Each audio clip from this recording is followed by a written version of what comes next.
നാട്ടിൽ വന്നിട്ട് 3rd day ആണിന്ന്. So നമ്മൾ ഇന്നലെ കല്യാണിയിൽ നിന്ന് മേടിച്ച മെറ്റീരിയൽസ് സ്റ്റിച്ച് ചെയ്യാനും അങ്ങനെ വേറെ കുറച്ച് പരിപാടികൾക്കായിട്ട് ഇറങ്ങിയതാണ്. ഹസ്ബൻഡിൻ്റെ വീട്ടിൽ വന്നിട്ട് എനിക്ക് അവിടുത്തെ ഏറ്റവും ബെസ്റ്റ് പാർട്ടായിട്ട് എനിക്ക് എപ്പോഴും ഏറ്റവും കൂടുതൽ ഇഷ്ടമുള്ളത് ഈ അമ്പലവും ഈ ക്ഷേത്രക്കുളവും ഒക്കെയാണ്.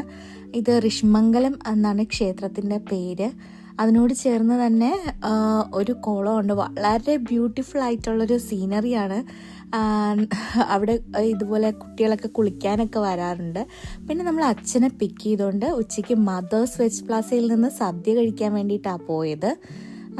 കറക്റ്റ് ഉച്ച സമയത്ത് എത്തിയോണ്ട് തന്നെ വളരെ ഓവർ ക്രൗഡഡ് ആയിരുന്നു. കഷ്ടപ്പെട്ട് ഒരു സീറ്റ് ഒപ്പിച്ചു ഇരുന്നു.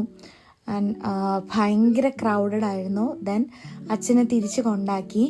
നമ്മുടെ ട്രിവാൻഡ്രത്തെ നമ്മൾ നാട്ടിൽ വന്നതിന് ശേഷമാണ് ഈ മാനവീയം വീഥിയും അങ്ങനെയുള്ള പുതിയ റിനോവേഷൻസ് ഒക്കെ കാണുന്നത്. സോ അതെല്ലാം കണ്ട് നമ്മൾ നെക്സ്റ്റ് പോയത് ഒരു പാർലറിലേക്കാണ്. പോകണമെന്ന് വിചാരിച്ചിറങ്ങിയതല്ല, അൺഎക്സ്പെക്റ്റഡ് ആയിട്ട് കാറിലിരുന്ന് പ്ലാൻ ചെയ്യായിരുന്നു. ആറ്റുകാൽ ഷോപ്പിംഗ് കോംപ്ലക്സിനകത്തുള്ള ഒരു പാർലറാണിത്. ഹസ്ബൻഡിൻ്റെ വെഡ്ഡിങ് മേക്കപ്പ് ചെയ്തത് ഇവരാണ്. സോ അന്ന് തൊട്ട് ഈ പാർലർ എനിക്ക് ഒത്തിരി ഇഷ്ടമാണ്. അവിടുന്ന് പെഡിക്യൂർ ചെയ്തു, ഒരു ചെറിയൊരു ക്ലീനപ്പ് ചെയ്തു, ദെൻ ഹെയർ കട്ട് ചെയ്തു.